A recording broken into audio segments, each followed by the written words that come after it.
Ito na yata yung pinaka-favorite ko na destination namin dito sa Aurora. Kaya if you wanna know, keep on watching. So this is going to be the last destination of our trip, but definitely not the least on our list. Charot. Ayan yung mga expenses na binayaran namin dun pa lang sa my port. At dito kami dumiretso before kami mag-start ng hike. Meron ding entrance fee of 20 pesos each. And sabi ng tour guide, it will only take 30 to 45 minutes na trekking, pero sa totoo lang, kaya ko itong akyatin mga 10 minutes lang. Ganun ako kaya ba?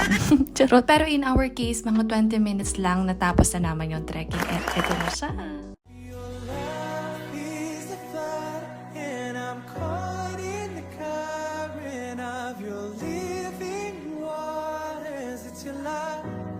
It's your love, your presence is the flood. Mga 30 minutes lang kami nagstay sa taas dahil hapon na, nagki-clearing na rin sila. Pero kahit na sandali ko lang nasilayan ng Batanes of the East, mananatili siya sa puso at isipan ko ng mahabang panahon. Charot. Anyways, hanggang dito na lang po. Sana may naitulong tong vlog na to sa buhay ninyo.